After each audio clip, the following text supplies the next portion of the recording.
A very good morning to our viewers. I'm Smriti Rastogi with Breakfast News. Let's begin the bulletin with the top headlines of the day. India and Russia reject Pakistan claim of mediation offer by Vladimir Putin. Pak media said Putin wanted to mediate between the two countries.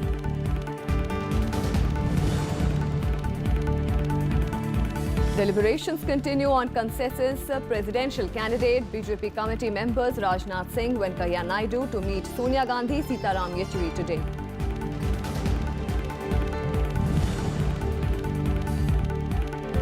Tension continues in Darjeeling. More violence rocks the hills. More central forces deployed. GJM chief Bimal Gurung goes underground.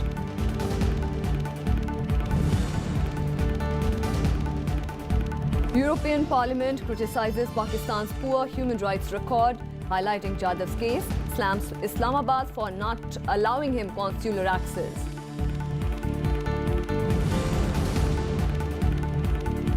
And in Champions Trophy cricket tournament, India decimate Bangladesh, set up final date with Pakistan. Skipper Kohli reaches personal milestone of 8,000 ODI runs. In order to evolve a consensus over the name of a presidential candidate, Union Minister Venkaiah Naidu and Rajnath Singh will today meet Congress President Sonia Gandhi, after which they are also likely to meet CPIM's General Secretary Sitaram Yechuri. The BJP had constituted a three-member panel of Union Ministers Rajnath Singh, Arun Jaitley and M. Venkaiah Naidu to consult political parties on selecting a consensus candidate. Meanwhile, BJP President Amit Shah will begin his three-day tour of Maharashtra from today. He is also expected to meet Shiv Sena chief Uddhav Thackeray, who has threatened to take an independent stand in the presidential poll. The Sena has a history of voting against the BJP's choice in the presidential polls.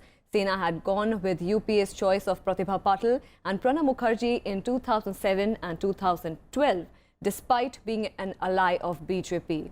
However, Maharashtra Chief Minister Devendra Fadnavis has exuded confidence, saying that NDA has 54% of the total votes in its favour. Meanwhile, the Congress party has said that it preferred a consensus presidential candidate. The elections will take place on July 17th and counting of votes will take place on 20th of July.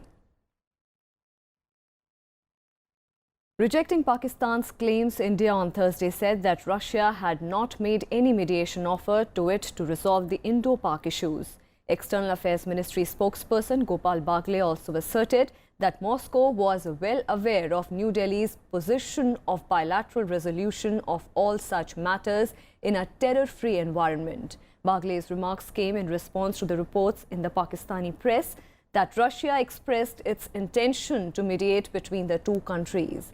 A senior diplomat in the Russian embassy in New Delhi also rejected the reports and said that it was Pakistan's wishful thinking. Two cops were killed in two separate attacks by militants in the Kashmir Valley on Thursday. Militants attacked a police party in Hyderpora area of the city on Thursday night, firing indiscriminately at a petrol party. Two cops were injured in the attack, one whom succumbed to his injuries later. Earlier, militants shot dead a policeman in South Kashmir's Kulgam district. Constable Shabir Ahmed was shot outside his residence at Bogund. No group has taken the responsibility of the attacks yet, but the latest attack came a day after Lashkar-e-Taiba warned policemen to leave their jobs and join them. Meanwhile, a group of youth pelted stones at the security forces' vehicles at Rangreth on Thursday. The security personnel opened fire to chase away the protesters, in which one person was killed. Petrol prices were on Thursday cut by 1.12 rupees per litre and diesel prices by 1.24 rupees per litre, whereas actual reduction would be higher after taking into account local sales tax or VAT. Earlier, prices were revised on 1st and 16th of every month based on the fortnightly average of international oil price. But from now, the prices will see daily revision in sync with crude oil prices and rupee-dollar exchange rate. Rates will vary from city to city as well as from petrol pump to petrol pump with Indian Oil Corporation, Hindustan Petroleum Corporation Limited and Bharat Petroleum Corporation Limited deciding to follow a marginal differential pricing. State-run oil retailers, which account for more than 90% of the retail fuel market in the country, are revising the rates in 5 cities since 1st of May. The Supreme Court on Thursday sought a response from the centre on a petition challenging its ban on the cattle trade at animals market for slaughter. The government clarified that it will review the decision after taking into account all stakeholders. The Supreme Court issued a notice to the centre on banning the sale and purchase of cattle at animal markets for slaughter. The court was hearing separate petitions, including one filed by a Hyderabad-based organisation. The petition claims that the government's decision violates fundamental rights to livelihood, freedom of religion and choice of food. It also says a total ban will impose a huge economic burden on farmers and cattle traders. The centre said that the ban is intended to regulate cattle trade across the country. While the government has 2 weeks to file its response, the Supreme Court has, however, not imposed a stay on the centre's notification. ये हमें कभी नहीं भूलना चाहिए कि भारत के संविधान में ही गौ संवर्धन directive principle of state policy में है और हम किसी के फूड हैबिट पर कोई कंट्रोल नहीं करना चाहते हैं। लेकिन ये भी एक सच्चाई है कि देश की बहुत बड़ी आबादी गौ संपदा का सम्मान करती है। To be vulnerable to or susceptible to unconstitutionality by taking away the right to life, right to practice a trade, right to practice one's religion, and all the freedoms that are guaranteed in Part 3 of the Constitution. So, prima facie, Supreme Court may have seen weight in the challenge to the notification and the rules that have been framed, which have virtually banned the production of meat. They said to the state, whatever you have to say, you please say in your response, in your affidavit of response. I think the state wanted to amplify on what is already reported in newspapers, that there is some rethink going on. And therefore, on an issue like this, which has pan-Indian implications, it's important that the state should have a chance to respond. This case had nothing to do with cow slaughter. This case is about cattle markets. It's not about cow slaughter. In May, the centre banned the trade in cattle for slaughter under the Prevention of Cruelty to Animals Act. The decision triggered huge protests in many states, in the south and in the northeast, where beef is a staple. Chief Ministers of Bengal and Kerala called the ban unconstitutional, while Meghalaya and Kerala assemblies passed a resolution against it. The Supreme Court became the 4th court to issue notice to the government in the matter. Earlier, Madras, Kerala and Bombay High Courts also issued notice on the stand. Bureau Report, Rajya Sabha TV. On to some more news. Farmers' agitation have broken out across the state over the last few weeks, mainly over the minimum support price, compensation for damaged crops and rising debt. The government claims it has taken steps to address the distress, but so far they have yielded limited results. In the latest developments from Madhya Pradesh, Congress leader Jyotiraditya Scindia is on a 72-hour satyagrah in Bhopal against the Mandsaur police firing and demanding loan waiver for farmers. 2 debt-ridden farmers have allegedly committed suicide in Hoshangabad and Shivpuri districts of Madhya Pradesh. With this, the number of farmer suicides reported in the state since 8th of June has risen to 9. The Madhya Pradesh government has transferred 3 police officials out of Mandsaur, where 5 farmers were killed in police firing last week. Meanwhile, CPIM General Secretary has written a letter to Prime Minister Narendra Modi demanding introduction and passing of legislation in the forthcoming Parliament session to confer on farmers the right to sell at minimum support price and guarantee its automatic annual review. With farmer protests spreading across the country, the debate is now over. What are the reasons that are fueling the agitation? इसकी फसल का सही साट दाम नहीं मिल रहा है। जो फसलें वो जो लागत लगती है उससे दिन पे दिन वो भाव सभी चीज़ों के घटते जा रहे हैं। लागत बढ़ रही है, लागत दिन पे दिन महंगाई हो रही है। पैकिंग सामान का तो सरकार भाव फिक्स कर रही है, पर किसान का कोई भाव नहीं है। किसान गड्ढे में जाता ही जा रहा है। Some figures provide a clue to the increasing farmer distress and anger. In the last 14 years, farmer incomes rose to just 5%, probably the lowest seen by any business. In 1970, agriculture contributed 43% to the GDP. Today, it has come down to less than 17%. According to the Shanta Kumar Committee report, only 6% farmers benefited from the minimum support price through sale of food grains. The rest are dependent on the market. Market हमारा imperfect है, जरा सा भी price production बढ़ता है तो तुरंत दाम क्रॉस कर जाता है। और आपने देखा होगा इसी साल देख लो कि आलू का प्रोडक्शन सिर्फ 1% बढ़ा है 2016-17 में और दाम 20% 30% घट गया। तो फार्मर्स के साथ दिक्कत है, उनके पास कोई चॉइस नहीं होता, वो कीपिंग कैपेसिटी होती नहीं है, लोकल लेवल पे कोल्ड स्टोरेज नहीं है, ट्रांसपोर्ट फैसिलिटी नहीं है। इंटरनेशनली बाकी जो रिच कंट्रीज़ है जहाँ हम एक्सपोर्ट करते थे वहाँ जो इकॉनमी अच्छी नहीं चल रही है, तो इसलिए जो है उन एक्सपोर्ट डिमांड जो है वो भी कम हुआ है और इसके चलते जो है वो हमारा एक्सपोर्ट जो है वो थोड़ा कम हुआ है। दूसरा जो कारण है जो इंपोर्ट से भी रिलेटेड है वो ये है कि 2014 और 2015 दोनों साल हमारे यहाँ ड्राउट थे, तो हमारा एग्रीकल्चर प्रोडक्शन भी काफ़ी कम रहा है। In the Malwa region of Madhya Pradesh, agriculture is the main occupation just as in many other places. The region is an important producer of opium in the world. Wheat and soybean are important cash crops while textiles are a major industry. But despite all this, farmers here are in acute distress. कोई jeans का भाव नहीं, अभी तक आधे भाव रह गए। सोयाबीन में खर्चा कितना आता है सब आप लागत देखो उसकी, उसका मूल्यांकन करो तो क्या मिल रहा, कुछ भी नहीं मिल रहा सोयाबीन में। बहुत हालत खराब है। उन्होंने जब वादा किया था हम उचित दाम दिलवाएंगे, ये करवाएंगे, वो करवाएंगे, बाकी सब खोखले साबित हुए हैं। The government claims its budgetary allocation for agriculture surpasses the previous UPA regime. Prime Minister Narendra Modi himself has promised to double the income of farmers by 2022. But nothing seems to have had any impact on the farmers' problems. Ravindra Sharon's report for Rajya Sabha TV. Darjeeling continues to be on the boil as the situation turned violent on the fourth day of the GJM strike on Thursday. Additional central forces have been rushed to the hills where Gorkhaland supporters clashed with the police through the day and set ablaze a police outpost, an agriculture office and a railway station. The state police carried out raids on several premises owned by the GJM members that triggered further protest. Even as their chief Bimal Gurung went underground, the Home Ministry has asked the West Bengal government for a report on the Gorkhaland issue.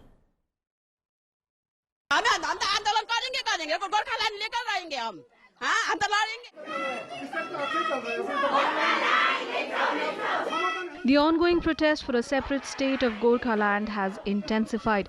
Darjeeling has been witnessing unrest and violence for the past 4 days now.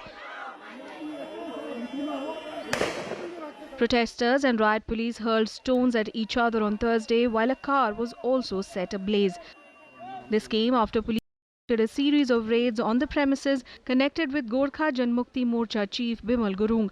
Police recovered more than 300 weapons, including arrows and explosives, in the raids. हम लोगों ने 3 जगहों पर red की है और वो red के बाद ह्यूज क्वांटिटी में यहाँ पे प्रोहिबिटेड आर्म्स और बहुत ढेर सारा आपका एक्सप्लोजिव और कुछ कैश मिला है। कुछ क्या मतलब काफ़ी कैश आप लोगों ने देखा ये वीडियो में, जिसको हम लोग वेरीफाई कर रहे हैं, और भी बहुत से कॉन्ट्राबैंड आइटम्स यहाँ से मिले हैं जिसको हम लोग वेरीफाई करने के बाद करेंगे।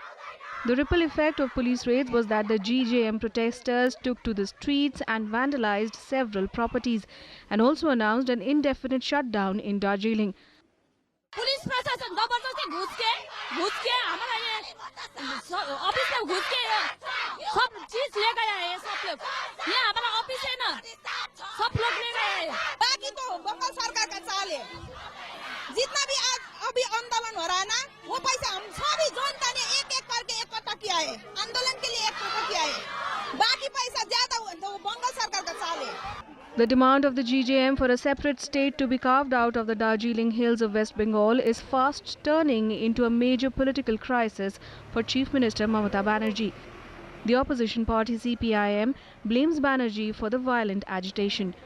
चुनावी मौका पर स्थिति के चलते हुए अब वायदों को पूरा करने का डिमांड वो GJM कह रहा है। अब सरकार जो है वो पूरा नहीं कर सकती क्योंकि ये हालत है। अब इसके अंदर सरकार को ये इनिशिएटिव लेनी चाहिए, दमन से नहीं लेकिन बातचीत के आधार पर इस मामले को सुलझाना। The GGM's call for a separate state gained momentum after 6 other Hill parties extended their support and unanimously passed a resolution earlier this week for a new state. The centre has also sought a detailed report on the prevailing situation in the Hill district from the state government. Bureau Report, Rajya Sabha TV. The UP government has ordered dissolution of Shia and Sunni Waqf boards. Chief Minister Yogi Adityanath also recommended a CBI investigation into the alleged irregularities worth multi-crores committed by the two bodies in the state. There have been serious allegations of corruption against the Shia and Sunni Waqf boards related to their properties. The revelations came to fore following an inquiry by the Waqf Council of India. It recommended that the Uttar Pradesh Waqf Board be dissolved immediately.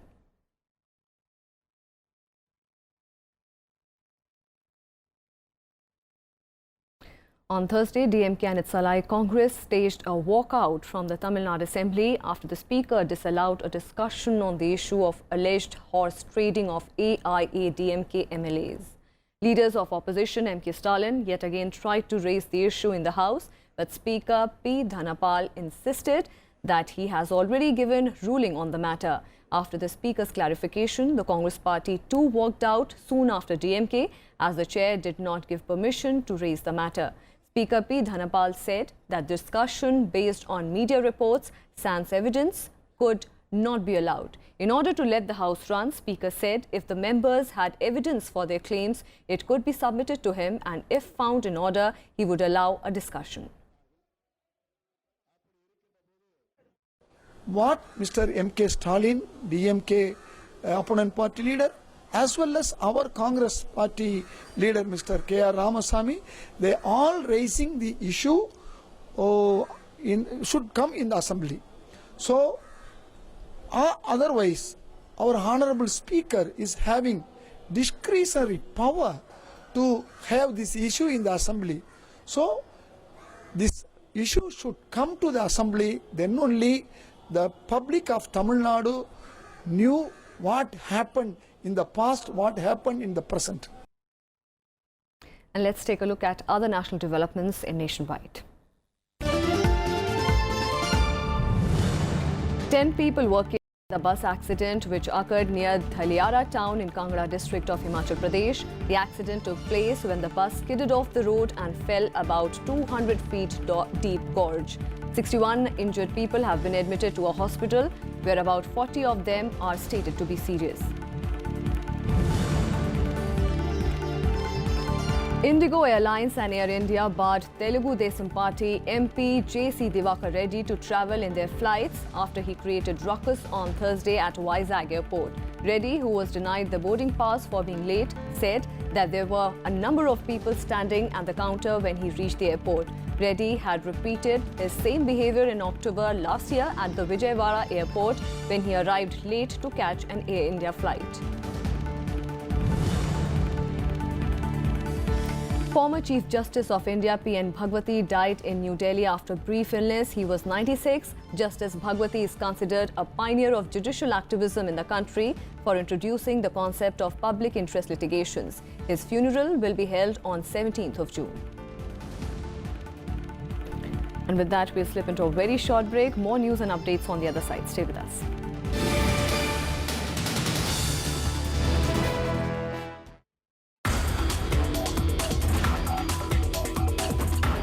In our country, recycle or reuse of water is very less. There is a lot of possibility of recycling of water in domestic sector as well as in industrial sector.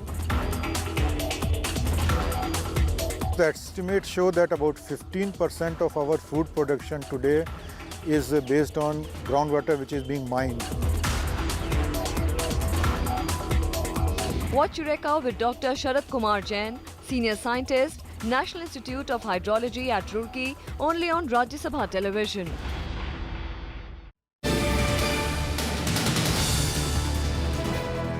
Shifting our focus on the international front, the European Parliament has adopted a resolution condemning the human rights situation in Pakistan, as well as slamming Islamabad for not allowing consular access to the Indian national Kulbhushan Jadhav, who has been sentenced to death for espionage. The resolution, which was adopted by majority, expressed grave concern over the rollback in Pakistan of the respect for human rights and the rule of law. The Parliament also highlighted the case of Jadhav, who was sentenced to death in April 2017 by a Pakistani military court without any access to consular services, which is in breach of international law. The EP expressed deep concern over the alarming rate of executions based on flawed trials in Pakistan and deplored the use of its military courts that hold secret hearings and have civilian jurisdiction. The delegation of the European Parliament Foreign Affairs Committee had visited Pakistan in April. London firefighters continued to comb through the burnt-out Grenfell Tower in a grim search of missing people. This comes as Prime Minister Theresa May launched investigations into the deadly inferno, with pressure building on officials to explain the disaster and assure that similar buildings around the country are safe. At least 17 people were killed as flames raced through the 24-story Grenfell Tower early on Wednesday. 2 days after a huge blaze that engulfed a West London block of flats, firefighters continuing grim search of the gutted apartment tower. 17 people are confirmed dead. Fire chiefs say that they do not expect to find any more survivors in the burnt-out Grenfell Tower in North Kensington. Prime Minister Theresa May has ordered a full public inquiry into the blaze, saying people deserve answers as to why the fire spread so rapidly. But right now, people want answers, and it's absolutely right. And that's why I am today ordering a full public inquiry into this disaster. We need to know what happened. We need to have an explanation of this. We owe that to the families, to the people who have lost loved ones, friends, and the homes in which they lived. Meanwhile, authorities have started naming the victims. 6 victims have been provisionally identified. The first victim has been named as a Syrian refugee, Mohammed Al-Hajali. However, there are many people still unaccounted for. Officials are unsure exactly how many were missing, but they expect the death toll to rise significantly. Jessica's a 12-year-old vibrant young girl who's going to be turning 13 next month. She's a lovely little girl with a bubbly personality, and we're just worried and concerned about her. We just want her home. We want her back now. The family do as well. The tragedy that befell Grenfell Tower in London has brought out the compassionate side of the city's residents. People from across the city have sprung into action to help survivors, offering clothes, blankets, food and many other daily supplies. Many have also opened their homes to the victims who lost everything in the fire.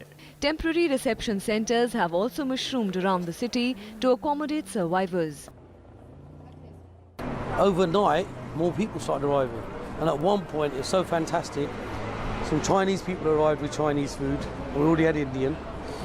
And then we had some Arabic people arriving, some Pakistani people arriving after their closing their rozas and that. And then the icing on the cake. So it's already Afro-Caribbean community because they're local anyway, yeah? The Jewish community turned up with 2 cars, with toothbrushes, toothpaste, stuff that you use, It's so fantastic. It's a moment of pure happiness. Firefighters were called to the 24-story residential tower in the early hours of Wednesday at a time when hundreds of people were inside, most of them sleeping. Fire crews rescued 65 people, but some stayed in their homes, trapped by smoke and flames. 30 people remain in hospital, 15 of whom are in a critical condition. The Queen said her thoughts and prayers are with the families. The cause of the fire, which took more than 24 hours to bring under control, remains unknown. Bureau Report, Rajya Sabha TV. And let's have a look at all the other international developments in our segment World Wrap. At least 8 people were killed and another 66 injured in an explosion that struck a kindergarten school in China's eastern Jiangsu province. The blast happened at the gate of the school when children were leaving the campus. 2 people died at the scene and 5 later died in the hospital. No group has claimed the responsibility for the attack so far.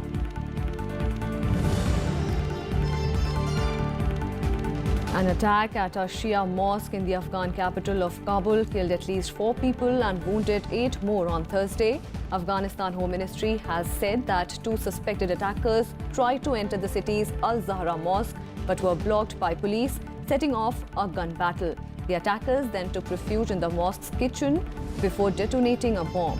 Islamic State claimed the responsibility for the attack. The UN General Assembly has launched a major effort to coordinate globally the fight against the scourge of terrorism. The UNGA has set up Office of Counter-Terrorism, an office headed by a high-level functionary to coordinate all counter-terrorism efforts. India welcomed the creation of OCT. It is the first major reform effort of Secretary General Antonio Guterres, who took office in January with a pledge to make UN more effective.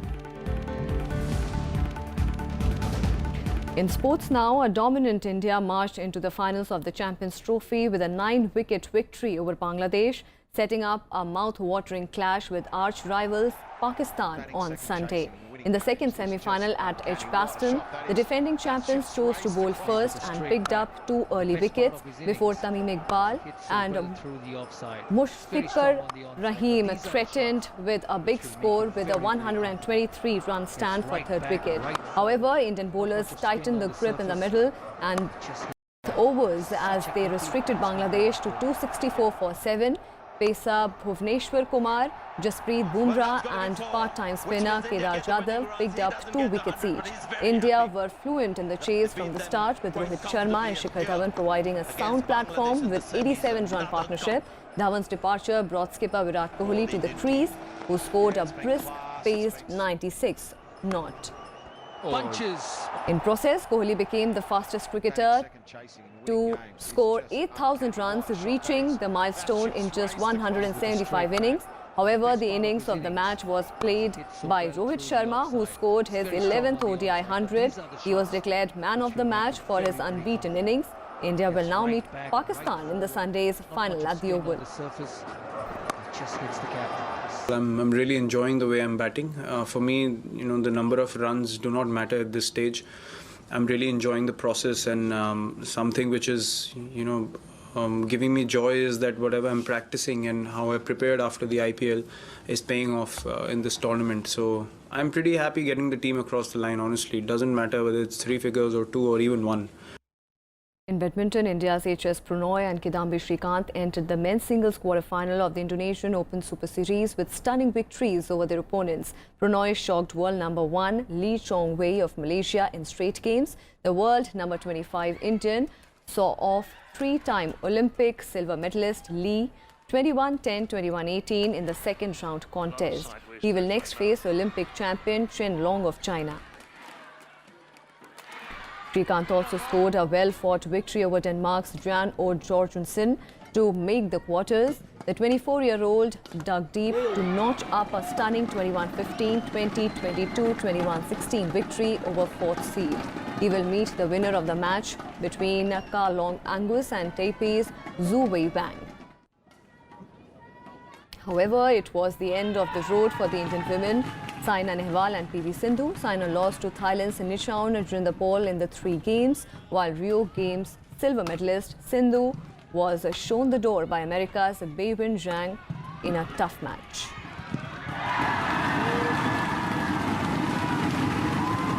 And that's all we have for you in this edition of Breakfast News. Keep watching Rajya Sabha Television.